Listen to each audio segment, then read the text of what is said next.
Hola y bienvenidos a su clase de orgánica. Hoy vamos a hablar de lo que son unas reacciones que denominamos elementales para poder explicar cómo ocurre una reacción completa a forma radicalaria. Me explico. Básicamente, cuando queremos explicar cómo ocurrió una reacción radicalaria, la dividimos como una combinación de pequeños pasos, cada paso a lo sumo bimolecular.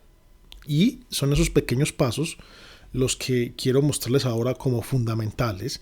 Y repito, entonces van a ser como los pequeños ladrillos que cuando hacemos combinaciones de ellos nos cuentan una historia completa.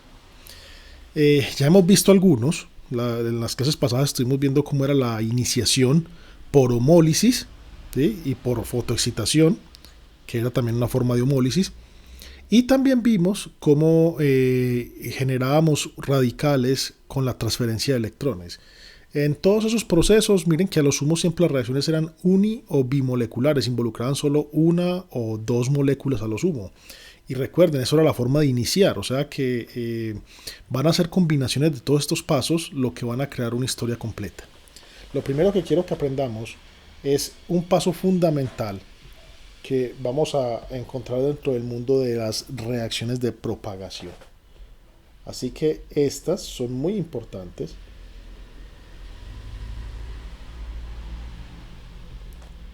y reciben el nombre porque estas reacciones no aniquilan un radical, sino que cogen un radical y lo transforman en otro radical. Por lo tanto, el nombre de propaga. Y la primera que quiero que veamos aquí es la reacción de abstracción. También conocida como SH2. Luego les explicaré por qué esa sigla. Vamos a ver concretamente unos ejemplos de esto. Aquí pueden ver ustedes una colección de reacciones de abstracción en las cuales primero entendemos por qué el nombre, ¿no? Abstracción. Observen qué pasó con este radical cuando atacó una molécula de bromo. Observen que es como si el radical hubiera abstraído, se hubiera robado un átomo, ¿sí? Se hubiera llevado un átomo de bromo, dejando otro radical, en este caso el Br punto. Eso con la palabra abstracción, abstrae, todas abstraen de alguna forma un átomo de alguna molécula. Luego hay que entender por qué se llama una reacción de propagación. Miren que tenemos un radical en los reactivos y un radical en los productos. O sea que los radicales en últimas, digamos, la propiedad radicalaria de la reacción no se ha perdido. Tengo un radical al principio y termino con un radical al final. No se han aniquilado los radicales. Por eso reciben el nombre de abstracción. Ahora, si yo quiero pensar en mecanismos para explicar esto, lo primero que tengo que caer en cuenta es que estamos hablando de que un enlace sigma se va a romper. Miren que este enlace sigma claramente se va a romper y se va a formar con este. Y recuerden que romper un enlace sigma implica ocupar de alguna forma un sigma asterisco. Así que es importante que usted visualice que si este es el enlace que se va a romper, básicamente lo que vamos a ocupar es el sigma asterisco de esta molécula. Y ese sigma asterisco, pues recuerden, tiene lóbulos acá. Vamos a pintarlos con distintas fases.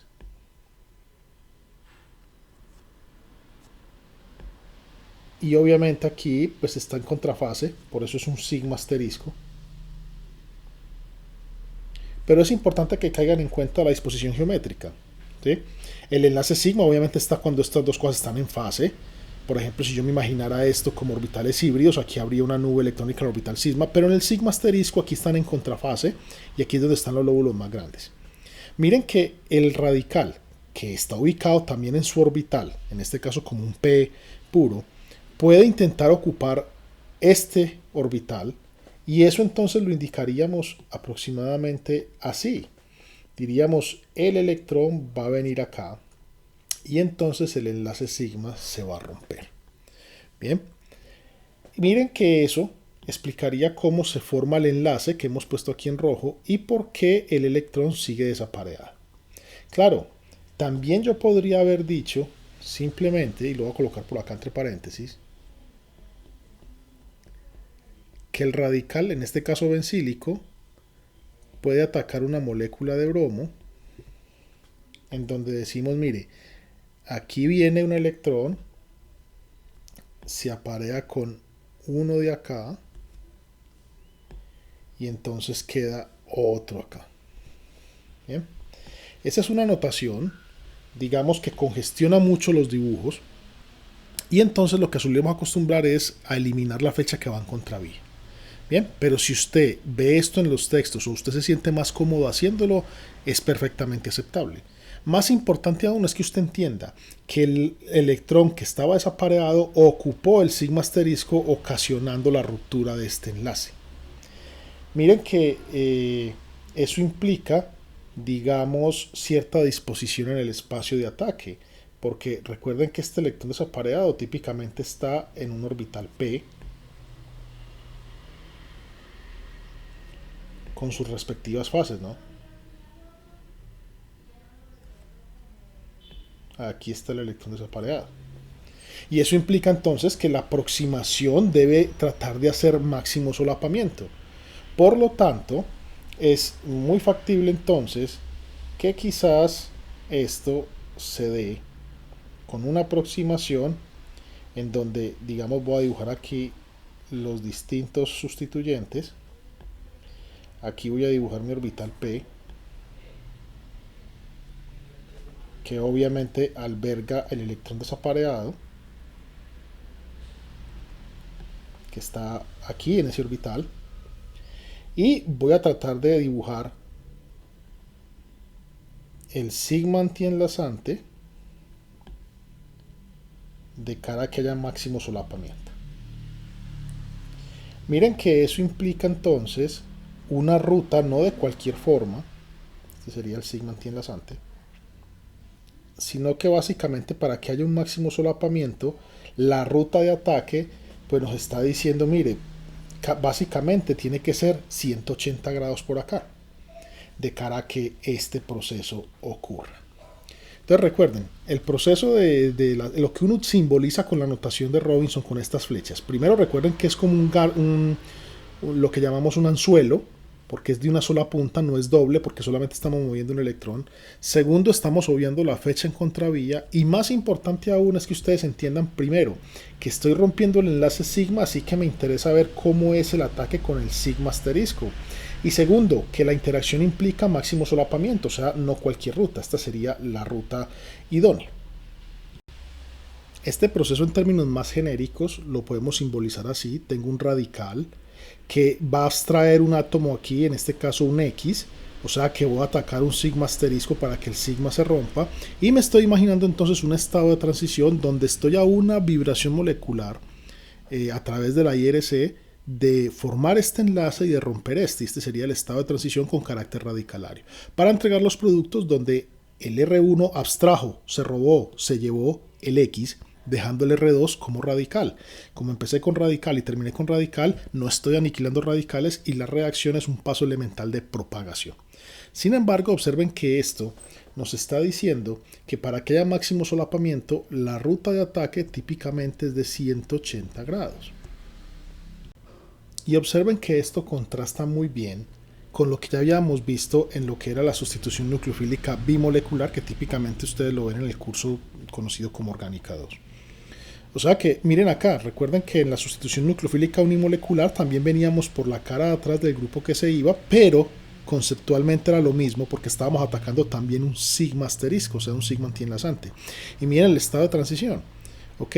En ese entonces postulábamos un estado de transición más o menos donde estos dos enlaces, el que se formaba y el que se iba, también estaban haciendo un ángulo de 180 para generar el máximo solapamiento entre el nucleófilo y el orbital sigma antienlazante. Esta similitud, tanto en la forma en lo que llamamos la ruta estereoelectrónica de ataque, como incluso en el parecido de las flechas que usamos a nivel mecanístico cuando obviamos la que está en contravía, genera el nombre de sustitución homolítica bimolecular. Y por eso es que a este paso mecanístico se le conoce como SH2, sustitución homolítica bimolecular. Recuerden que esta es la que decíamos SN2, sustitución nucleofílica bimolecular. Y no se les olvide que la recomendación es que esto esté en subíndice y en mayúscula. SH2, lo mismo que SN2, subíndice y mayúscula. Bien, entonces tenemos un proceso de sustitución homolítica bimolecular para indicar esto. Y entonces yo puedo tranquilamente estar indicando con flechas qué está pasando en los demás procesos. Observen que aquí este sería una abstracción de hidrógeno. El radical abstrae un átomo de hidrógeno de un enlace estaño-hidrógeno, o sea, de un hidruro de estaño. Esta fue una abstracción del átomo de bromo, o sea, que se le hizo una abstracción de bromo. Y miren que el oxígeno, que en su estado basal es una especie birradicalaria triplete, también puede hacer ese tipo de abstracciones. En este caso, también puede hacer una abstracción de hidrógeno para generar el nuevo enlace y un nuevo radical. En este caso esto era un birradical, en productos tengo otros dos radicales, por eso es una reacción de propagación. La pregunta es, ¿estas reacciones por qué ocurren? Y casi siempre entonces tendría que hacerme la pregunta de otra forma. ¿Cuál es la fuerza que dirige la reacción? ¿Qué motiva esto a irse hacia este lado en esta dirección? Pues bien, vemos que básicamente los cambios aquí drásticos tienen que ver con la fortaleza del enlace. ¿Qué enlace se está dañando y qué enlace se está formando? En todas estas abstracciones siempre se está formando un nuevo enlace sigma, que aquí coloqué en rojo, y se está rompiendo un enlace. Y ahí es donde está la fuerza que dirige la reacción. Si nosotros queremos tener una intuición de si una abstracción es o no es favorable, es muy importante que desarrollemos una intuición respecto a si el enlace que se daña es fuerte o débil, porque es clarísimo que la naturaleza va a querer hacer este tipo de cosas si va de un enlace débil a un enlace fuerte. Es un cambio que le conviene. Por ejemplo, acá podemos ver cómo se va a establecer, miren que aquí se va a establecer un enlace carbono-bromo a expensas de romper un enlace bromo-bromo, y claramente espero que ustedes tengan la intuición de saber que el enlace bromo-bromo, al ser un enlace entre dos átomos electronatrayentes, es un enlace bastante débil, mientras que este va a ser un enlace fuerte. Así que uno tendría que pensar que al menos por criterios termodinámicos esta reacción va a ser exotérmica, porque repito, va a cambiar un enlace bromo-bromo que es débil por uno carbono-bromo que es más fuerte. Aquí abajo pues vemos también la misma historia. Aquí estamos dañando, o sea, vamos a cambiar un enlace estaño-hidrógeno, que es un enlace débil, es un hidruro de un metal, un enlace estaño-hidrógeno, lo vamos a cambiar por un enlace carbono-hidrógeno, o sea, acabamos de romper un enlace débil y vamos a formar un enlace fuerte. Nuevamente ahí tendríamos que ver la razón de por qué, al menos desde el punto de vista termodinámico, esta reacción también sospechamos inmediatamente que es exotérmica.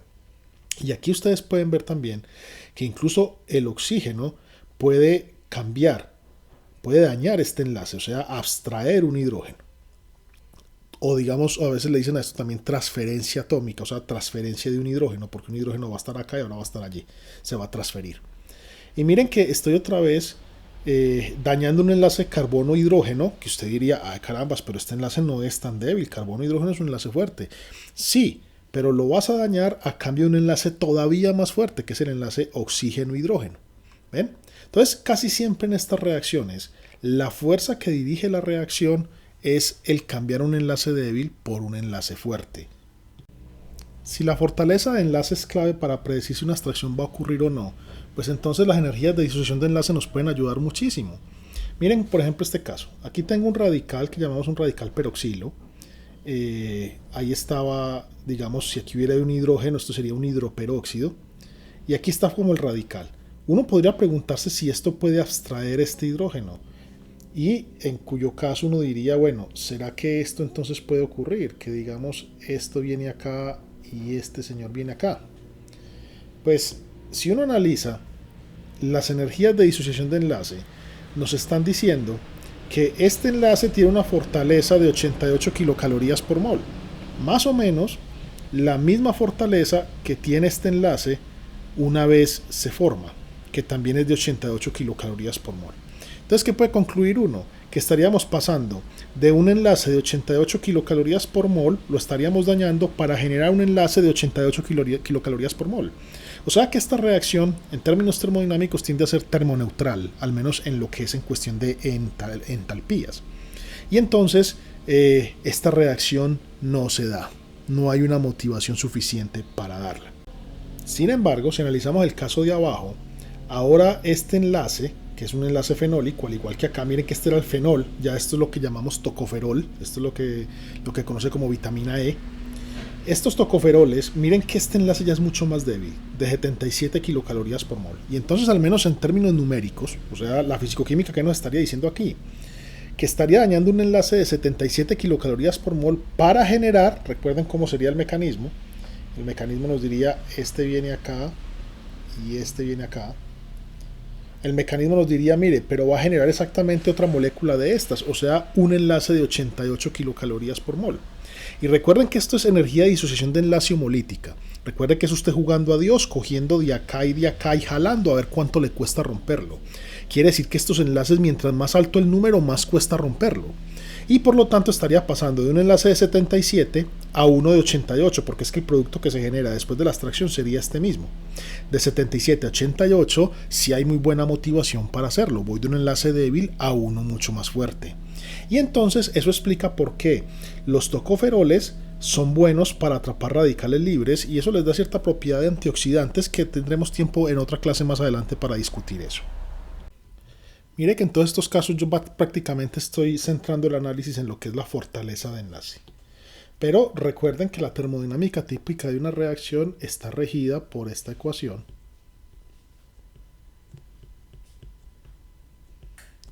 que es, digamos, una de esas leyes termodinámicas que se cumplen.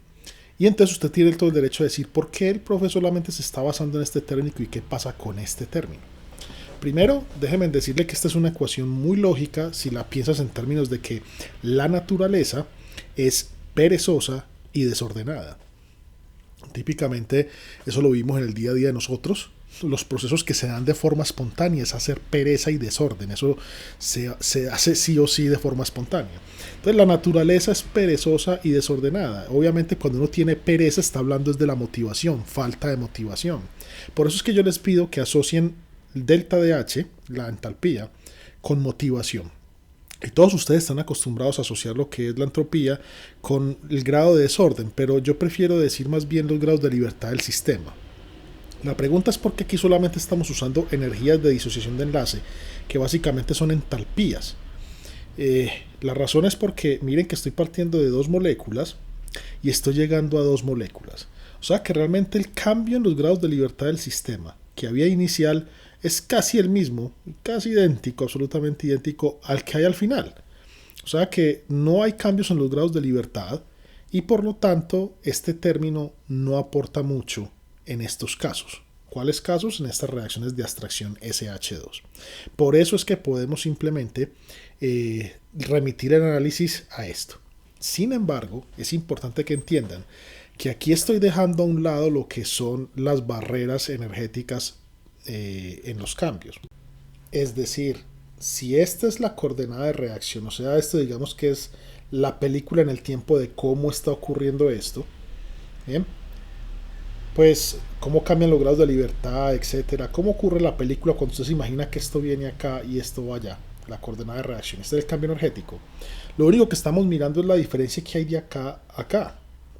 Es decir, cuando estamos hablando de las entalpías, nos estamos haciendo una idea de este cambio. Pero estamos dejando a un lado por completo cuánto es la barrera energética o la energía de activación. Y ustedes se preguntarán entonces si esto entonces es muy correcto no remitir el análisis solamente a las energías de enlace. Pues bien, es que lo que hay detrás de esto entonces es un supuesto.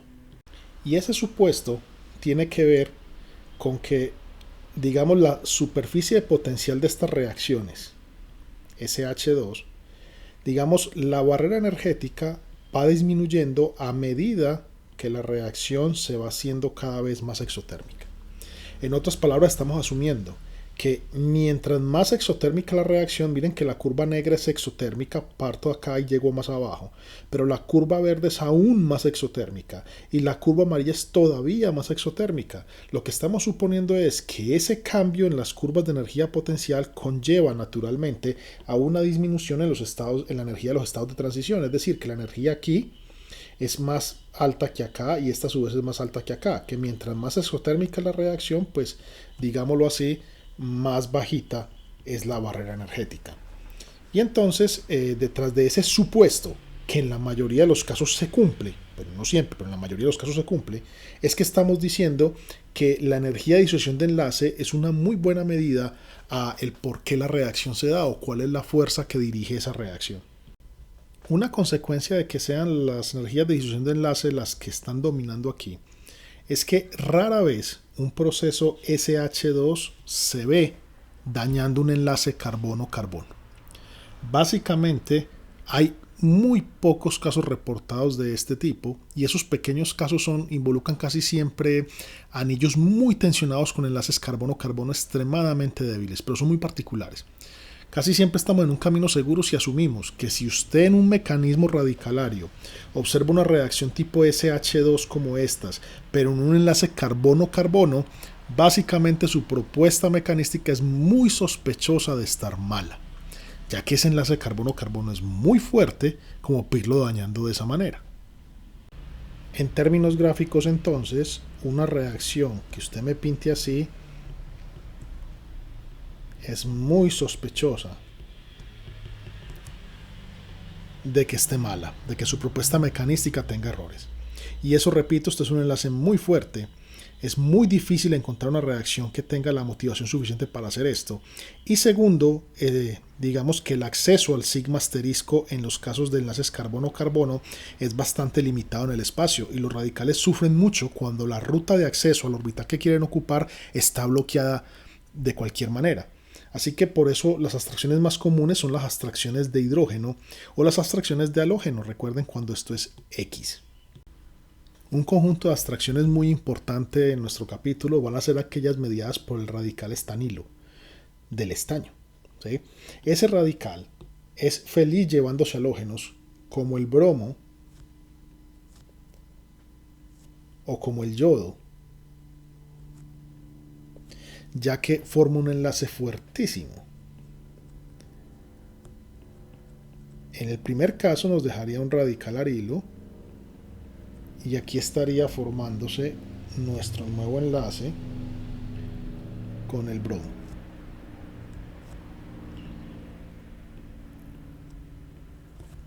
Y en el segundo caso, pues nos dejaría un radical que dependiendo de los sustituyentes lo va a clasificar como primario, secundario o terciario, y estaría haciendo el enlace bromo-estaño.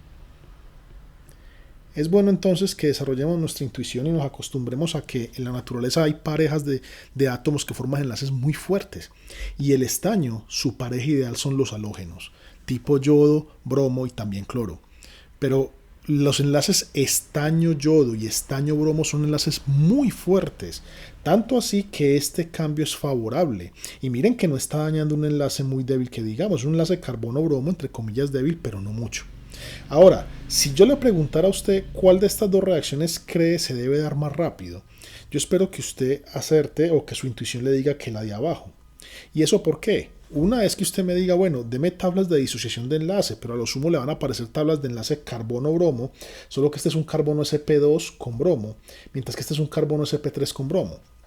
Pero muchas veces no necesitamos las tablas para esto. Simplemente con saber que si la reacción, la inicial se da, la segunda se debe dar todavía con mucha más motivación.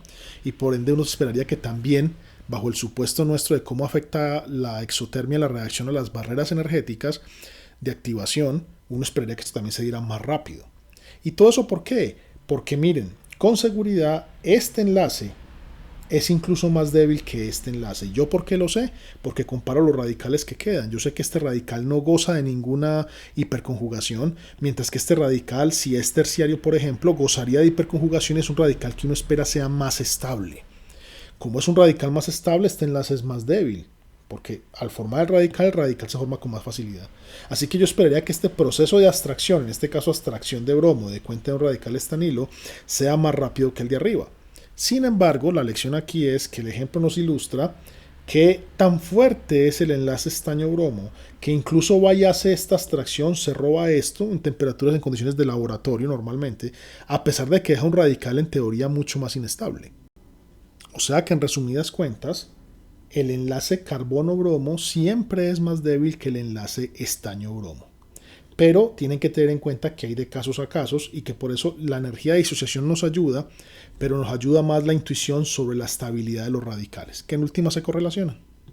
Existe una versión intramolecular de estas reacciones que recibe el nombre de SHI, sustitución homolítica intramolecular. Y estas reacciones por lo general son más rápidas que las intermoleculares que acabamos de ver. Sin embargo, tienen una limitante y depende mucho de qué tan lejos esté el grupo que se va a transferir o el átomo que se va a transferir de forma intramolecular. Es decir, depende del número de estos carbonos que hay acá. Primero tratemos de explicar intuitivamente por qué esto se da más rápido que la intermolecular. Básicamente, recuerden que el radical se quiere aparear. Entonces, en una versión intermolecular, el radical que está, por ejemplo, en una ciudad, tiene que ir a buscar su media naranja a otra ciudad. Y eso implica un desplazamiento. ¿Ven? Mientras que cuando es intramolecular, ese desplazamiento no está. Miren que cuando voy de una ciudad a la otra, ahí estoy peleando con la entropía. Justamente la entropía traslacional. Entonces, en las reacciones intramoleculares, el factor de entropía traslacional no te castiga, no tienes que irte a buscar tu media naranja a otra ciudad, está ahí, al pie tuyo. Sin embargo, no les olvide que debe haber un máximo solapamiento entre los orbitales, ese es otro factor importantísimo. Y ese máximo solapamiento entre el orbital sigma asterisco que se va a romper, en este caso el carbono con X, que está, el sigma asterisco que ese orbital está por acá, con esta geometría, tiene que solaparse lo mejor posible con el orbital que contiene el radical. Y ese solapamiento, recuerden que se da en un ángulo de 180, o sea que aquí hay que tener un compromiso. Y ese compromiso básicamente se da cuando estamos, digamos, haciendo la transferencia en posiciones de 1. Miren que estaría la posición 2, 3, 4, 5, o sea, la posición 5. Estaría la posición 5. O sea que esto es una transferencia 1,5. ¿Ven? También ocurre cuando se va a hacer transferencias 1,6.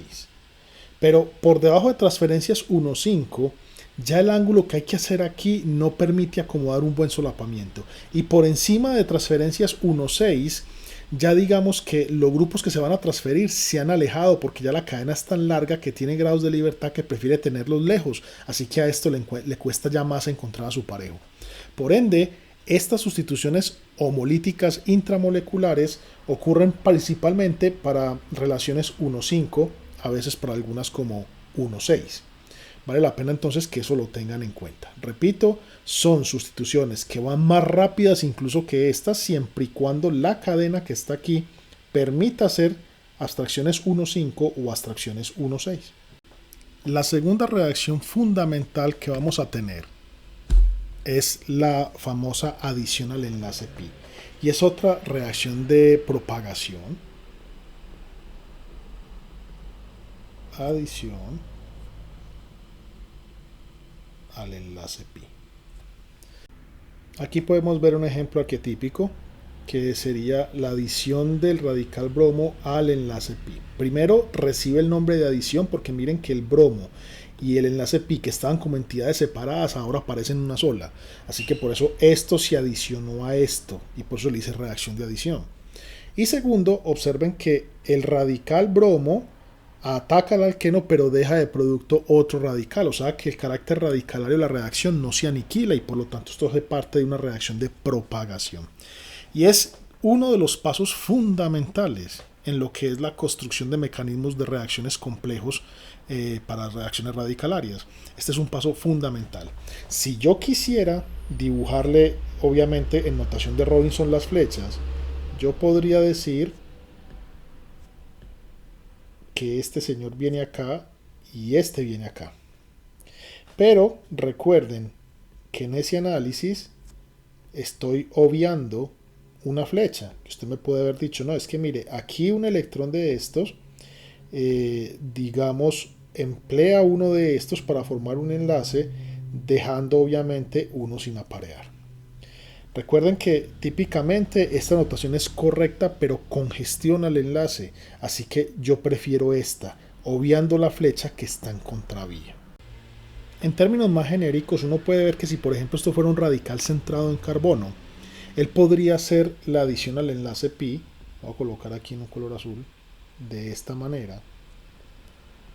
Y se ve fácil cuál es la motivación que dirige la reacción, porque si pensamos esto nuevamente en términos de enlaces, tenemos simplemente que analizar qué enlace se forma y qué enlace se rompe. Y miren que si esto fuera centrado en carbono, el enlace que se forma sería este enlace, que es un enlace sigma carbono-carbono, a expensas de un enlace pi carbono-carbono. Y es claro que el enlace sigma carbono-carbono es más fuerte que el enlace pi carbono-carbono. De hecho, como datos curiosos, un enlace sigma carbono-carbono es de aproximadamente este enlace. Este en particular es de 370 kJ por mol más o menos, mientras que el que se rompe, el enlace pi carbono-carbono, pues es aproximadamente de 235 kJ por mol. O sea que voy de 275 a 370, voy a dañar un enlace débil a cambiarlo por un enlace fuerte. Y eso les muestra a ustedes entonces que en principio esta va a ser una reacción muy útil cuando son radicales centrados en carbono dañando sistemas pi, y que hay motivación para que esto continúe haciéndolo. O sea que aquí está la base de las reacciones de polimerización que veremos en un capítulo más adelante. Entonces, primero, que quede claro por qué se le dice adición. Segundo, que quede claro por qué es una reacción de propagación. El radical que está aquí, el carácter radicalario, no desaparece. Tercero, la fuerza que dirige la reacción también puede verse como parte de motivación del enlace. Sin embargo, en estas reacciones de adición podríamos concebir un problema de regioselectividad, porque el radical puede atacar dos regiones. El radical puede venir a la parte menos sustituida o puede venir a la parte más sustituida. Es decir, yo también pude haber escrito la reacción de la siguiente forma. Yo pude haber dicho, bueno, esto tal vez pudo haber venido acá y esto acá. Y si eso hubiera pasado, aquí hubiera quedado el R1 y aquí hubiera quedado mi carácter radicalario. De hecho, este sería el enlace que quedaría en rojo. Bien, ¿qué podemos concluir de acá? Que existe la opción para la naturaleza de escoger qué región ataca. Y lo típico es que esta reacción siempre sea regioselectiva. Es decir, que existe la opción de escoger qué región ataca, pero la naturaleza prefiere una de ellas. Si se están preguntando cuál prefiere, pues típicamente es esta la regioselectividad que se prefiere. Esta no. Pero cuando hablamos de regioselectividad, quiere decir que cuando vas al laboratorio y haces la reacción, te encuentras como producto mayoritario este, pero algo te puedes encontrar de este. Es que selectividad implica que puedes coger, pero prefiere. O sea que vas a ver esto como mayoritario. ¿Cuál puede ser la razón de esa selectividad? Pues bien, casi todos los textos te van a decir que es que en el caso de arriba se genera un radical secundario, mientras que en el caso de abajo se genera un radical primario. Y entonces el radical secundario, por las razones que ya vimos en el capítulo anterior, va a ser más estable que el primario. Pero digamos que los radicales, aunque eso es importante y efectivamente estás generando el radical más estable por esta ruta, digamos que los radicales, el factor que más los estresa para escoger cuál esquina atacar es el impedimento estérico. O sea que los radicales se van por la ruta más asequible, que no tenga impedimentos en el espacio. Ellos son muy susceptibles a cualquier bloqueo que aparezca en el espacio en la ruta de ataque. Y eso nos lleva entonces a pensar cómo es la ruta de ataque en este caso. Vamos a simplificar el asunto, dándonos cuenta de que aquí se está rompiendo un enlace pi, así que lo que quiero que nos imaginemos sería, digámoslo así, un orbital pi asterisco. Así que por acá voy a pintar los grupos metilo y aquí voy a tener, digamos, mi pi asterisco. Si es un pi asterisco, obviamente está en contrafases.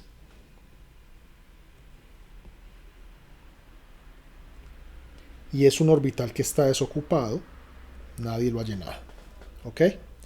Y obviamente entonces viene el radical que, digamos, para efectos simplistas lo voy a colocar aquí.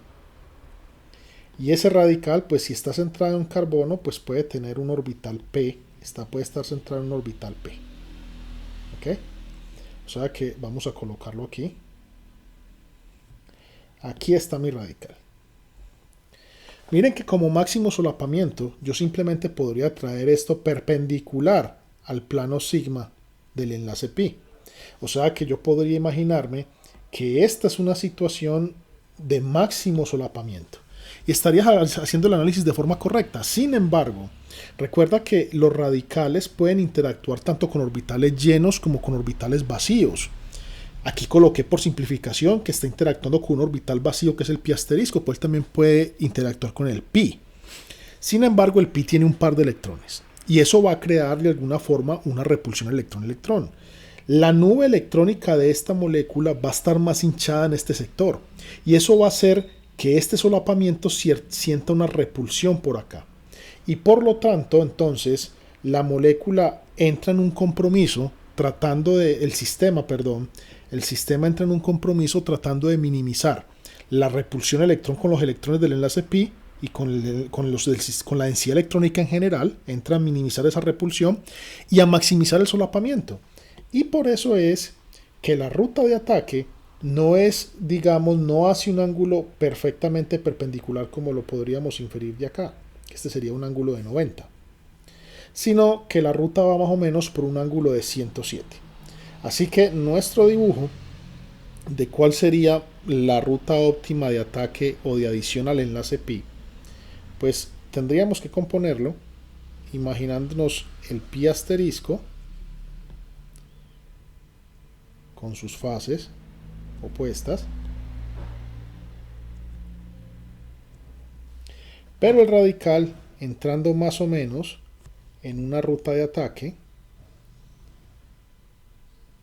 en un ángulo de 107 aproximadamente. Eso es lo que se sabe que es el ángulo óptimo de ataque, donde aquí está la nube del radical, que obviamente si está centrada en carbono, pues esperamos que sea una especie de nube P, donde aquí estaría el R o el carbono y aquí estaría el núcleo radicalario. Entonces, el centro radicalario, perdón. Entonces, esta es, digamos, el ángulo óptimo de ataque. Repito, si solamente fuera el criterio de solapamiento, pues sería nada más un ángulo de 90 grados, donde aquí hay máximo solapamiento con las nubes. Pero hay que tener en cuenta que los radicales también interactúan con el sistema pi, no solo con el pi asterisco, sino con el pi, o sea que esto es una simplificación. Y que hay que tener en cuenta que la densidad electrónica crea una repulsión electrón-electrón, y que entonces el sistema trata de llegar a un balance óptimo entre máximo solapamiento y mínima repulsión, y eso lo adquiere en un ángulo más o menos de 107. Esta es una ruta muy parecida y los argumentos son casi los mismos que cuando ustedes vieron la adición de un nucleófilo a un grupo carbonilo. Allí se discutía la famosa ruta de Burgi-Dunitz, y esta es más o menos una discusión muy similar de cuál es la ruta. En el carbonilo la ruta era de 109, aquí es de aproximadamente 107, pero básicamente lo que pueden llevarse de conclusión para la casa es que la ruta de ataque es muy parecida a lo que sucede con los nucleófilos atacando un carbonilo, muy parecida a la ruta Burgi-Dunitz. El efecto de la ruta y de que efectivamente uno de los factores principales de la selectividad de la adición de radicales al enlace pi es precisamente la ruta que permita el acceso más rápido con mejor solapamiento, se ve reflejado en que las versiones intramoleculares de esta reacción generan productos casi siempre con anillos de zinc. De esto vamos a profundizar muchísimo cuando veamos ya un apartado de adición al enlace pi, porque cuando tengamos ya nuestras bases, nuestras reacciones unitarias, por decirlo así, y estemos estudiando reacciones de aplicación sintética, esta va a ser fundamental. Pero lo que les quiero mostrar ahora es que observen que este radical pudo haber escogido otra región de ataque si esto hubiera venido acá y esto acá. Y esto hubiera dado un anillo de 6, donde el radical sería aquí. Y miren que uno diría, pero es que un anillo de 6 es menos tensionado que uno de 5. Incluso un radical aquí es secundario, aquí es primario. Sin embargo, estas reacciones tienen una tendencia marcadísima a hacer esto y no esto. Y eso se explica porque cuando este radical va a atacar al sistema pi, o sea, va a solaparse con el pi asterisco, aquí le queda, entre comillas, de papaya la ruta de acceso, mientras que por acá no. ¿Ven? Y entonces la ruta de acceso más descongestionada, por donde más rápido se puede ir y haciendo un buen solapamiento, es esta, sin importar si deja un radical primario, en cambio por la otra ruta dejando un radical secundario. Esto es demostración experimental de que efectivamente los fenómenos más importantes a la hora de escoger la región de ataque de un radical tienen que ver con la ruta de acceso más rápida. Obviamente la fortaleza de enlace es fundamental porque tengo que estar cambiando un enlace fuerte por uno débil, pero cuando hay dos regiones que permiten hacer eso, la ruta de acceso más rápida es la que predomina. Entonces, aquí estoy haciendo un enlace carbono-carbono sigma, que sería este, a expensas de un pi. Lo mismo está pasando acá. O sea que hay motivación en términos de entalpía para hacer este proceso. Pero la ruta de acceso más rápida es aquí y no acá. Y por eso este se prefiere. De esto, repito, vamos a profundizar en una clase más adelante porque este es un punto muy clave. Pero es bueno que de una vez sepan por qué la estereoelectrónica de la reacción, cómo se acomodan los orbitales, rige tanto en este tipo de reacciones. Los siguientes son ejemplos típicos de adiciones al enlace pi. Por ejemplo, el radical estaño viene y se hace la adición al enlace pi de esta manera. Dos razones. Uno, el enlace estaño-azufre es fuerte, muy fuerte. No tan fuerte como con los halógenos, pero le sigue igual de fuerte. ¿Quieren un ejemplo de una pareja similar? El oxígeno y el silicio. El enlace oxígeno-silicio es fuertísimo, pero el enlace flúor-silicio es aún más fuerte. Bueno, no quiere decir que el otro no sea fuerte. Este estaño-azufre es un enlace muy fuerte, así que aquí estoy cambiando un enlace débil carbono-azufre, pi, carbono-azufre, por uno estaño-azufre. Sin embargo, aparte de esa motivación, es claro que de estas dos esquinas del alqueno, esta o esta es la más asequible. Y afortunadamente coincide con el otro factor termodinámico, y es que si entonces dibujamos el producto, observe que el radical quedaría ubicado en esta posición. Aquí quedaría el enlace estaño-azufre. Y observen que el radical, aquí rompí el enlace, aquí queda el radical. El radical queda en medio de un oxígeno, un azufre y otro azufre, que todos tienen pares libres que pueden deslocalizar este radical y con muy buena estabilidad. Entonces, casi siempre coincide que la ruta de acceso origina también el radical más estable. La ruta de acceso más despejada origina el radical más estable. Miren, aquí en este caso, esto es lo que llamamos una nitrona. En este grupo un radical tiende a atacar, pero tiende a atacarlo aquí. ¿Ok? Y era de esperarse porque primero el radical que queda en esta posición va a disfrutar de una estabilidad termodinámica por deslocalización con esto y aparte de eso de una estabilidad cinética por un terbutilo que estorba demasiado. Y es precisamente el acceso impedido por esta esquina del alqueno, por ese terbutilo, que el radical prefiere venir acá. Y entonces mi producto claramente tendría un R, un hidrógeno, un fenilo, nitrógeno, punto, más, con O menos, y aquí el terbutilo. ¿Ven? Ese sería entonces mi producto de adición, en este caso la nitrona. Esto es muy interesante porque si usted se pregunta cuál es la fuerza que dirige esta reacción, usted podría decir, bueno, es que depende del R, un enlace carbono-carbono, pero recuerda que la fortaleza del enlace que estás cambiando, si tú tienes dudas de si lo que estoy cambiando aquí vale la pena, si es más fuerte este enlace que estoy haciendo que este que estoy rompiendo, y tienes dudas porque la intuición no te da, no estás familiarizado con el sistema, tú tienes que analizar cómo es el radical.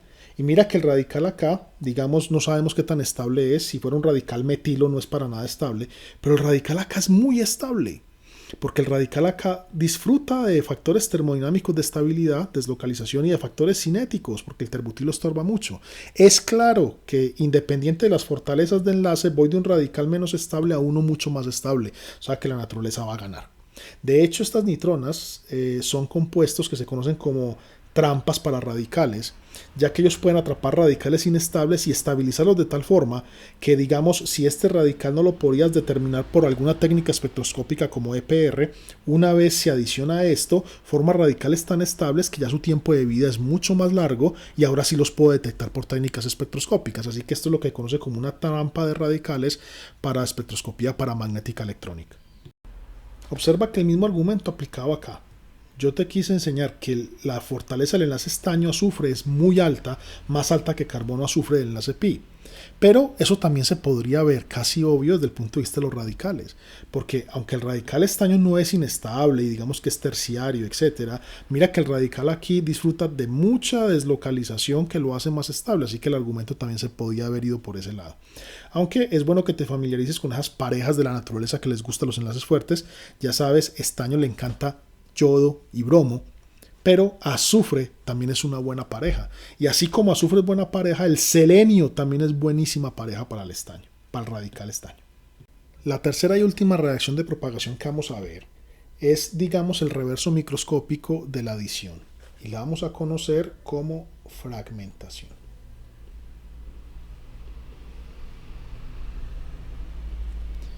Digo reverso microscópico porque si en la adición al enlace pi estaba formando un sigma y rompiendo un pi, aquí vamos a formar un pi a romper un sigma, o sea que es el reverso microscópico. Vamos a ilustrar esto, por ejemplo, con una reacción típica. En este radical, que fue el que produje cuando el radical estanilo se adicionó al enlace pi que había acá, típicamente ocurre después de ese paso mecanístico unitario, la reacción de fragmentación. Y yo esa la podría indicar diciendo, mire, es que un electrón de estos viene acá, va a querer unirse con un electrón de estos de acá para dejar este de acá desapareado. Si eso ocurre así, pues mis productos serán un radical ciclohexilo y un grupo carbonilo que queda con estos sustituyentes.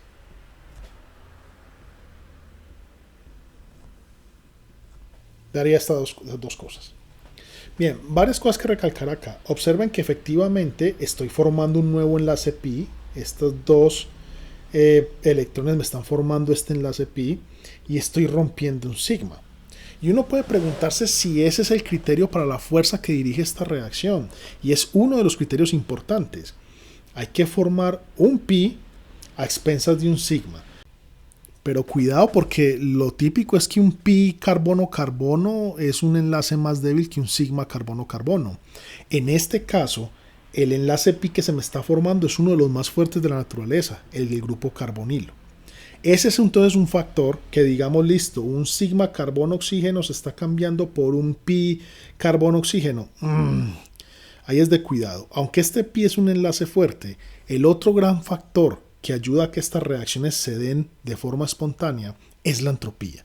Porque observen que estoy pasando de un radical a dos especies, una que es otro radical y otra molécula de capa cerrada. Así que los grados de libertad del sistema aumentan muchísimo cuando voy de izquierda a derecha, porque estoy pasando de una molécula o de una entidad a dos entidades. Segundo, observen que seguimos en términos de una reacción de propagación porque el carácter radicalario en los reactivos se sigue expresando en los productos. Aquí había un radical, ahora aquí hay otro radical. O sea que los radicales no se están aniquilando. Bien, entonces, ¿cuáles son, digamos, la motivación para que estas vainas se den? Casi siempre es el aumento en la entropía. Pasar de una entidad a dos entidades aumenta muchísimo los grados de libertad. Ya esto se puede mover en tres dimensiones, esto también puede vibrar de distintas maneras a esto. En cambio aquí era solamente una sola entidad con solo unos grados de libertad para trasladarse, para vibrar, etc. Aquí ya es clarísimo que ha aumentado mucho los grados de libertad. Entonces, ¿qué se busca para que una fragmentación se dé de forma espontánea? Dos cosas. Uno, que aumente la entropía. Eso siempre va a suceder cuando voy, por ejemplo, de una cosa a dos cosas. Y dos, que la fortaleza de los enlaces traten de al menos compensar. Bien, lo ideal sería cambiar un sigma débil por un pi más fuerte. Pero no siempre tiene que darse ese caso. Y cuando no se hace caso, hay que tener en cuenta que la entropía es el factor que más colabora para que esto se dé. Ahora, me gustaría que comparáramos, digamos, el mecanismo de la fragmentación con dos viejos amigos conocidos. Una, recuerden que yo puedo decir entonces que este señor viene aquí y que usa un electrón de los de acá para formar el doble enlace y sacar este señor. Observe que si yo, por ejemplo, por cierto, en nomenclatura esto se le dice la posición alfa y esto se le dice la posición beta, así que esto es lo que llamamos una beta fragmentación. Pero existe un contraste muy claro con lo que habíamos visto en cursos anteriores, que yo suelo llamar de orgánica 2, con alguna reacción de eliminación. Por ejemplo, observe si de este diagrama, que ustedes saben me gusta obviar alguna de las flechas que estén contravía puede ser la verde o contravía pueden ser las rojas. Si obviamos por ejemplo las flechas rojas y dejamos esto acá, obsérvese que lo que estamos haciendo es contrastar con lo que habíamos llamado en orgánica 2 la típica reacción de eliminación unimolecular, una E1. Y de hecho, si obviamos es la flecha verde, pues estamos contrastando con lo típico de orgánica 2 que habíamos llamado una eliminación E1CB. La primera era una eliminación unimolecular, la segunda era eliminación por base conjugada, unimolecular. Miren que de todas formas el contraste vale la pena porque siguen siendo reacciones de eliminación. ¿Ok? Solo que aquí la palabra eliminación no gusta, sino que preferimos decir fragmentación porque lo que sale es un radical. Sigue expresándose el carácter radicalario. Esto sería el radical en los reactivos. Aquí en los productos quedó también un radical, o sea que siguen siendo reacciones de propagación. Pero estos contrastes, estos paralelos son muy interesantes con orgánica 2. Para resumir las tres reacciones que llevamos hoy fundamentales de propagación. La primera fue la extracción y le hicimos un paralelo con la SN2 y le dijimos SH2. La segunda fue la adición al pi y le hicimos un paralelo con la adición al pi del grupo carbonilo en orgánica 2. Y la tercera es la fragmentación y le estamos haciendo un claro contraste con reacciones de eliminación. En estas reacciones, como en todas, cuando tú obvias una de las flechas, la que va en contravía, por ejemplo la verde o la que va en las rojas, es correcto. Así que yo este mecanismo que está aquí tan congestionado de flechas, lo pude haber simplificado solo dejando la flecha verde, que es de mucha costumbre en muchos textos y en muchos artículos. O lo pude haber simplificado dejando solo las flechas rojas. En cualquiera de los dos casos hay un contraste claro con lo que es la reacción de orgánica 2. Y recuerden entonces que la fuerza que dirige esta reacción típicamente tiene que ver con establecer un enlace más fuerte, cambiar un sigma débil por un pi más fuerte, eso sería lo ideal pero rara vez se cumple, pero fundamentalmente el aporte que tiene esta fragmentación en la entropía, en que aumenta mucho los grados de libertad. Una de las ventajas de haber hecho la comparación entre la betafragmentación y la eliminación, por ejemplo, de E1CB, es que nos da una idea inmediatamente de cómo debe ser la estereoelectrónica de esta situación. Y para eso quiero que nos imaginemos entonces el carbono que tiene el radical, donde aquí está obviamente la otra fase. Ese carbono típicamente es sp2, así que voy a dibujar aquí mis sustituyentes. Y observen algo, que la interacción independiente si estamos haciendo la analogía con la E1CB o con la E1, igual termina rompiendo este enlace. Así que yo quiero dibujar la interacción con el enlace sigma, o sea que voy a buscar que interactúe con el sigma antienlazante. Y esa interacción pues debe generar el mayor solapamiento posible. Así que voy a colocar aquí más o menos mi X, pero teniendo en cuenta que aquí está es mi orbital sigma asterisco, donde aquí voy a dibujar las fases. Esta es la fase verde, por lo tanto esta es la fase azul. Si esa es la fase azul, esta es la contrafase verde. Recuerden que es una sigma antienlazante y entonces esta sería la fase azul. Observen que aquí es donde está ubicado mi radical. Y obviamente pues este es un centro que tiende a ser sp3, o sea que me falta aquí colocar quienes están por acá y por acá. Independiente de eso, se ve claro que en esta situación casi que paralela a esta, al menos en el mismo plano, o sea que están periplanares, pues veo que aquí puede haber un buen solapamiento, el cual lo quiero indicar aquí con esto. ¿Ok? Aquí hay un buen solapamiento que va a permitir que el X salga. Miren que esta sería entonces la visión estereoelectrónica de la reacción. Cuando digo estereoelectrónica son los requisitos que necesitan los orbitales para dar un buen solapamiento. Por eso la palabra estéreo y electrónica. Orbitales que representan cómo es la estructura electrónica de la molécula y estéreo en 3 dimensiones. Miren que durante las tres reacciones hemos precisamente, por analogías con la de orgánica 2, hemos descifrado más o menos cómo es el requisito estereoelectrónico. Miren que en la primera, que fue la extracción, nuestra analogía con la SN2 nos permitió sugerir que la estereoelectrónica implicaba un ataque a 180 grados. En la segunda, que fue la adicional pi, pues nuestra analogía con el carbonilo nos permitió deducir también que la ruta de ataque es muy similar a la Bürgi-Dunitz. Y en este caso, pues nuestras analogías con las eliminaciones nos permiten también deducir una estereoelectrónica donde al menos el grupo que se va a ir y el orbital que contiene el radical deben estar en el mismo plano, como lo vemos acá. Los ejemplos más comunes donde esta reacción de fragmentación ocurre es cuando se libera un gas bastante estable. Por ejemplo, en el primer caso vemos que si yo logro formar un radical acá, yo puedo pensar inmediatamente en una fragmentación así. Miren que uso solamente una de las flechas. También pude haber arrancado a partir del radical, viene acá y esta viene acá. Estoy obviando cualquiera de las dos. Esta es la más común de todas. Así que esto me daría el R punto y el dióxido de carbono. Observen que la reacción pasa otra vez de una entidad a dos, pero de esas dos una es un gas, o sea que todavía aumenta más los grados de libertad y esto por entropía tiende a ser muy favorable. En el segundo caso, ni hablar, daría exactamente lo mismo. Si yo hago esto, ahí estoy haciendo mi fragmentación. Recuerden que en este caso estoy obviando la flecha que viene de acá a acá y la que viene de acá a acá. Si a usted le gusta puede hacer el otro par, no solamente esta. Pero en este caso otra vez fragmento de una entidad A2 donde la que sale es el gas nitrógeno, demasiado estable, hay una fortaleza de enlace muy alta y aparte de eso es un gas, por entropía esto es muy conveniente. Así que cuando yo soy capaz de generar radicales de este estilo, es muy fácil las fragmentaciones. Miren que a diferencia de los otros dos procesos, estas reacciones son unimoleculares. Y como este es el reverso microscópico de la adicional pi, casi siempre entonces, cuando tenemos una fragmentación favorable, quiere decir que la adicional pi es desfavorable. Y viceversa. Equipados con esas tres reacciones de propagación, es decir, la abstracción, la adicional pi y la fragmentación, nosotros ya podemos empezar a postular mecanismos como combinaciones de estas que son un poco más complejos. Y para ilustrarles la situación, observemos esta reacción. La tarea sería postular un mecanismo para esta transformación. Y lo primero que tienes que observar es que es una transformación que parte de un radical y llega a otro. O sea que no aniquila radicales.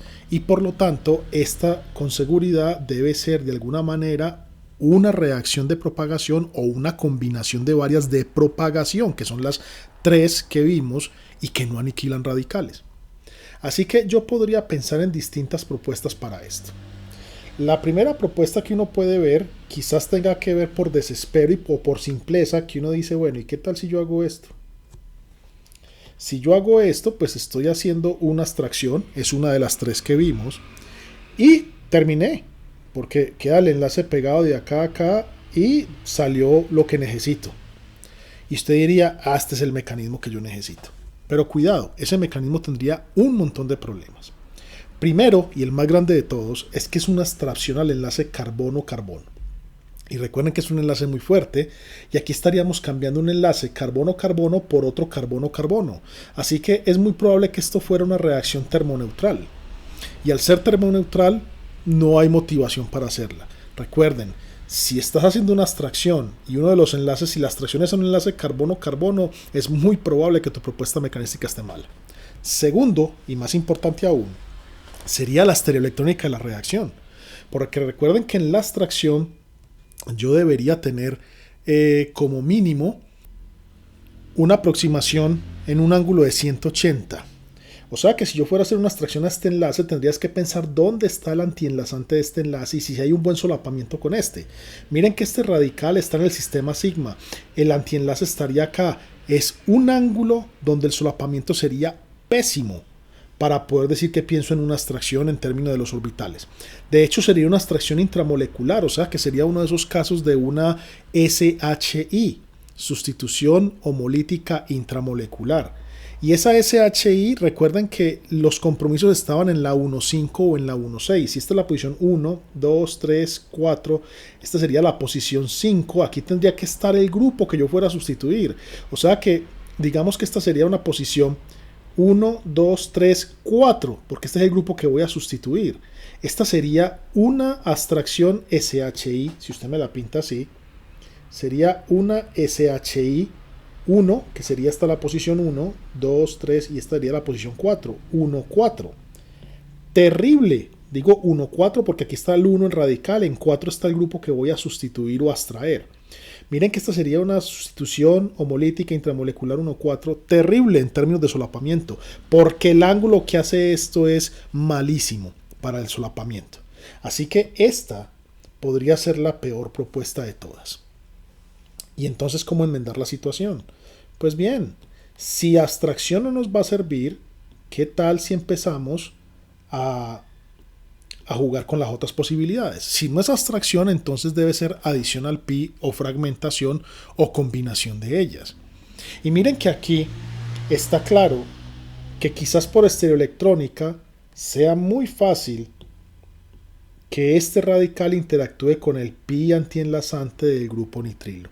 Así que yo podría hacer una adición al pi y mirar esto a dónde nos lleva. Hagámoslo.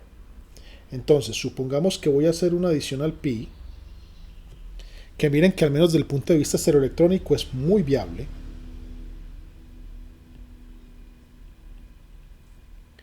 Y estaría formando este enlace, donde ahora aquí hay un doble enlace con nitrógeno y aquí hay un radical aparte del par que había. Y aquí sigue mi anillo de 3. Yo les voy a colocar este enlace en verde, que es el que acabo de hacer, por adición al pi. O sea que esto sería adición al enlace pi, que es otra de las posibilidades que no me aniquila radicales. Ahora, en este punto, yo lo que podría pensar es, ¿y cómo paso de acá a allá? Y miren que para pasar de acá a allá tendría que recuperar un triple enlace, que aquí hay un doble enlace, necesito es un triple, y romper un enlace sigma, o sea que en este caso tendría que hacer una reacción que forme un enlace múltiple y rompa un enlace sigma, típico caso de una fragmentación. Así que esa fragmentación, yo podría decir entonces que lo que sigue es fragmentar. Miren que estoy utilizando en este caso las dos flechas, también pude haber usado simplemente una flecha de acá a allá, porque recuerden que en la notación que estamos siguiendo aquí también pudo estar esto acá. Y recuerde que simplemente un electrón de estos utiliza un electrón de este enlace para formar el enlace múltiple y el otro queda desapareado. Que usted me deje la flecha verde y borre las rojas, o me deje las rojas y borre la verde, es lo que normalmente se acostumbra. Así que por este camino usted llegaría allá. Y lo que me está haciendo es una fragmentación. Entonces observe que en vez de hacer una abstracción directamente de acá a acá llena de problemas, la reacción se puede explicar por una combinación de reacciones unitarias o elementales que yo llamo, que sería la adición al pi seguida de una fragmentación. Y eso nos lleva con más lógica al producto que postular una abstracción directa a un enlace carbono-carbono. Esto es lo que más o menos vamos a estar haciendo en las primeras etapas de este capítulo, porque se acaban de dar cuenta ustedes que combinaciones de las reacciones elementales que hemos visto pueden explicar gran cantidad de las transformaciones que vamos a ver como reacciones de aplicación sintética. Para terminar, podemos tocar un punto con estas tres fundamentales reacciones. Recuerden que lo que hemos visto hoy son reacciones de propagación y hemos visto como, digámoslo así, pasos elementales a la abstracción, adición al pi y a la fragmentación en ese orden. Miren, la pregunta que uno se puede hacer es, bueno, y en todas estas reacciones, cuando hicimos analogías con la SN2, con la adición al carbonilo y con la eliminación, en esos cursos básicos de orgánica siempre discutíamos cuáles eran los mejores solventes para esas reacciones en base a cómo eran los estados de transición y sus polaridades. Pero observen que las reacciones radicalarias no son cargadas, ¿ven? Y entonces eso trae una implicación. Cuando yo hago estas transformaciones, yo no estoy generando cargas. Y la implicación de eso entonces es que la polaridad de los solventes no afecta apreciablemente las velocidades de la reacción. Así que como los intermedios no son cargados, las polaridades de los solventes no son el problema. Lo que sí es el problema es la fortaleza de enlace de esos solventes. Entonces, ¿cuál es el mejor solvente para estas reacciones elementales? Aquel que disuelva, que disuelva los sustratos, pero que no participe en la reacción, o sea, que tenga enlaces fuertes para que nada de esto vaya a ser, ningún radical de estos vaya a atacarlo, sea por abstracción o sea por adicional pi. Y entonces aparecen solventes muy interesantes. Uno de ellos sería el mejor solvente que podríamos tener, ya que es el más abundante en el planeta. Miren que el agua sería un excelente solvente para reacciones radicalarias, porque el agua no le va a gustar que le roben ninguno de estos enlaces. Son enlaces fuertísimos, dejarían un radical muy inestable.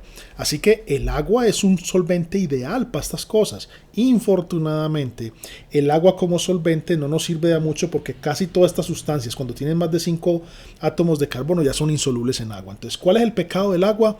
Que el agua, digamos, no disuelve los componentes de una reacción. Sin embargo, ¿qué nos dice esto? Que los solventes que vayamos a utilizar no tienen que estar perfectamente secos. Si el solvente que vamos a utilizar para reacciones elementales es otro solvente que típicamente en reacciones de orgánica 2 para organolitiados o griñares hay que secarlo al extremo, en reacciones radicalares el agua no es un problema. Para nada es un problema. Así que esa es una de las ventajas. Lastimosamente el agua como solvente sería idóneo, pero no disuelve. Pero lo que nos hace esto, nos prende la alarma, es, bueno, entonces me puedo relajar con el secado de los solventes. Entonces, ¿qué podrían ser buenos solventes? Pues bien, algo que es muy parecido al agua. El metanol. El metanol tiene enlaces fuertísimos y aparte de tener enlaces fuertísimos, no participa de las reacciones, pero sí disuelve muchísimos de las sustancias orgánicas que vamos a hacer en la reacción. Así que el metanol es un gran solvente para estas reacciones porque tiene enlaces muy fuertes. Él no se deja abstraer con facilidad ninguno de estos enlaces. ¿Qué otro solvente nos podría servir? El benceno.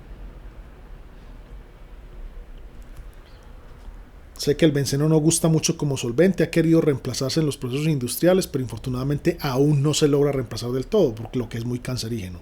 Pero obviamente, teniendo en cuenta a un lado ese impacto ambiental, que es de cuidado, el benceno sería un gran solvente para reacciones radicalarias, ya que él también tiene enlaces muy fuertes y rara vez participa. Por ejemplo, un radical rara vez le va a hacer una adición al pi porque le va a dañar la aromaticidad, así que el benceno se resiste mucho a participar de estas reacciones. Así que el benceno sería otro buen solvente, salvo por el impacto ambiental.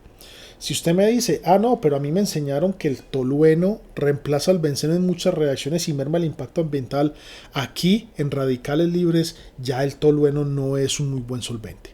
Y no es un buen solvente porque el tolueno tiene protones en posición bencílica que si un radical los abstrae crea un radical estable. Así que el tolueno participaría de esas reacciones, al menos de las abstracciones, y ya no es un buen solvente. Así que ese es el típico análisis que uno hace. Claro, cada reacción depende, obviamente. Hay veces, por ejemplo, que las reacciones radicalarias terminan siendo ejecutadas en acetona. Y uno diría, la acetona tiene protones aquí que pueden dejarse abstraer y dar un radical con cierta estabilidad. Sí, esto se puede dejar abstraer, pero digamos que no es tan fácil de abstraer, aunque sí puede suceder. Así que habría que evaluar la reacción que estás haciendo a ver si el que la acetona participe es o no es una posibilidad. Lo mismo pasa con otros solventes muy utilizados, por ejemplo el tetacloruro de carbono, que en algunos casos participa y se deja abstraer el cloro de esta molécula, pero para algunas otras reacciones esto es inerte, así que estos son, digamos, de cuidado. Pero es que muchas veces hay que hacer ese balance porque, digamos, las cosas no son solubles en metanol o en benceno y hay que buscar otras alternativas. Solventes como el tetihidrofurano, que son de mucha utilidad en orgánica 2 para griñares y organolitiados, aquí no lo son. Y no lo son porque los radicales pueden abstraer este hidrógeno de acá, dejando un radical relativamente secundario y estabilizado por deslocalización, así que estos participan de la reacción en abstracción y no son buenos solventes. Por lo tanto, entonces, simplemente como terreno seguro de nuestro análisis, excelentes solventes para reacciones radicalarias podemos considerar el benceno, salvo por la parte ambiental, el metanol o el etanol, son muy buenos solventes, y con el agua, infortunadamente, no disuelven estas cosas, pero implica que estos que voy a utilizar no tienen que estar astringentemente secos. El agua no es un gran problema en estas reacciones. Lo que sí es un gran problema es el oxígeno. Y para explicar por qué el oxígeno es un problema, va a ser muy importante que entremos al último gran grupo de reacciones elementales que lo vamos a conocer como la combinación y la desproporción. Hay que tener algo claro. Las reacciones elementales que vimos en la clase de hoy, o sea, las tres primeras, son de propagación. El carácter radicalario no se aniquila. Pero estas hacen parte de otro grupo que son reacciones relativamente obvias, que son cuando el carácter radicalario se aniquila. Un ejemplo típico de esto está cuando, por ejemplo, tienes un radical de esta índole,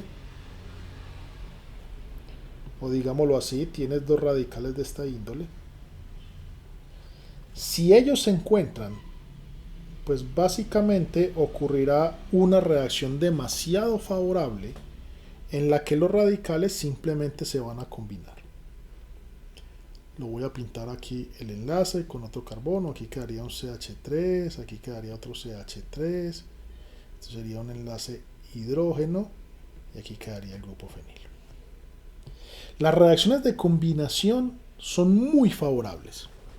De hecho, tienen unas constantes de velocidad de aproximadamente 10 a la 9, 10 a la 10. Yo siempre uso como referencia el valor de 10 a la 10 moles a la menos 1 por segundos a la menos 1. Recuerden que estoy hablando del valor de la constante de velocidad para este proceso que es bimolecular. Y ese orden de velocidad es tan alto, 10 a la 10 es demasiado alto para una constante de velocidad, que básicamente decimos que la reacción es controlada por difusión.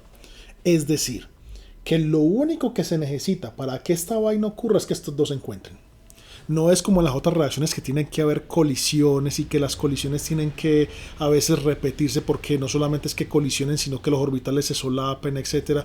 Aquí digamos que es tan fácil que esto se dé y tan conveniente que no es sino que se encuentren. Básicamente el proceso ocurre casi que a la velocidad de difusión. O sea, ¿qué es lo que retardaría una reacción de estas? Que estos no se encuentren. Si se encuentran, inmediatamente se combinaron. Así que la reacción de combinación es una reacción, digámoslo así, obvia, no que no sea importante, pero es obvia que va a ocurrir con radicales libres. Y miren que eso explica por qué el oxígeno es nocivo para las reacciones radicalarias, porque si en el medio hay oxígeno, pues el oxígeno siendo un birradical, también uno de estos se puede aparear inmediatamente con el radical que he formado. Miren que eso fue precisamente lo que Gomberg encontró y fue una de las pruebas claves para él decir tengo un radical, y era que reaccionaba muy fácil con oxígeno. Todos los radicales reaccionan con mucha facilidad con oxígeno, y miren entonces que en contraste con las reacciones de orgánica 2, donde nuestro enemigo y el talón de Aquiles es el agua a nivel experimental, en orgánica 3 el agua no es el problema, pero el oxígeno sí lo es. Y esa es una de las cosas claves a entender. La combinación radicalaria, entonces repito, es una reacción obvia, muy obvia. Si se encuentran, inmediatamente reaccionan, muy favorable. Por obvias razones, ambos van a salir de situaciones indeseables estableciendo un enlace fuerte. Es demasiado favorable, pero el problema es simplemente que se encuentren. Y vamos a ver que eso en condiciones de laboratorio no es tan simple. Las reacciones de combinación, aunque son tan tremendamente favorables, no es que estén ocurriendo todo el tiempo, porque no se generan en el medio muchísimos radicales como para que se estén encontrando a toda hora. Así que si se encuentran, demasiado rápida la reacción. Repito, constantes de velocidad del orden de 10 a la 10. Esto es molar a la menos 1 por segundos a la menos 1. Pero estos valores básicamente rayan con lo que es la difusión. O sea que básicamente tenemos que estos procesos están controlados por difusión. Aún así, en la vida real no es que se den con mucha eficiencia porque no hay muchos radicales en el medio, que se encuentren no es tan factible. Miren que los procesos anteriores ocurrían cuando se encontraba un radical con una molécula de capa cerrada, o sea, una molécula que no era radicalaria. Aquí es cuando se encuentran dos radicales. Las tres reacciones anteriores son más probables bajo las condiciones de reacción que vamos a ver más adelante que estas, pero estas también se dan obviamente. Y lo último es lo que se conoce como la desproporción, que es cuando se encuentran dos radicales, pero la reacción transcurre de una forma un poquito diferente. Observemos. En este ejemplo de una desproporción, nuevamente se van a encontrar dos radicales, pero no se van a aniquilar directamente uno con otro los sitios radicalarios, sino que va a ocurrir una reacción que tiene algunas similitudes con lo que es la eliminación o la fragmentación que acabaron de ver. Miren que es parecida en cuanto a lo que es el flujo de la densidad electrónica, las flechas, la cual, repito, usted debe empezar aquí y bueno, podría hacer todas estas o obviar alguna que está en contravía, por ejemplo esta. Independiente de eso, Observen que se forma un doble enlace donde antes no lo había y por eso es que tiene un parecido con la fragmentación. Pero recuerden, la fragmentación es entre un radical y una especie de capa cerrada, mientras que esta es entre dos radicales aniquilándolos. Por eso son reacciones de aniquilación, tanto esta combinación como desproporción. Entonces, ¿qué es una desproporción? Es parecido a una fragmentación, pero entre dos radicales, aniquilando el carácter radicalario. ¿Por qué recibe el nombre de desproporción? Pues si se fijan bien, si no se me dejan despistar por los dibujos, la fórmula de este compuesto y este son la misma, de hecho son el mismo radical. Mire que este es un radical bencílico, el radical está parado en el vecino del benceno, aquí también es un CH, es un CH, aquí terminó en CH3 y aquí terminó en CH3. Así que por las fórmulas que vemos aquí, todos dos tienen la misma fórmula, este sería 6 carbono 7, 8, o sea sería un C8. Pues si esto es un fenilo monosustituido tiene 5 hidrógenos, 6, 7, 8, 9, H9. Y como este es el mismo compuesto es C8H9. Pero observen que los productos que ya son de capa cerrada, no son radicalarios, recuerden que estas son reacciones de aniquilación, ahora tienen fórmulas muy distintas. Por ejemplo, este es C8H, 5 del fenilo, 6, 7, 8, H8. Y este obviamente será C8, 5 del fenilo, 6, 7, 8, 9, 10, o sea, H10. Y de aquí es donde viene el nombre, de notar que dos compuestos con la misma fórmula cambian a dos compuestos con fórmulas diferentes. Y eso es lo que se conoce típicamente en química general como una desproporción, por eso recibe el nombre. Pero estas dos reacciones entonces serán las más representativas de reacciones de aniquilación.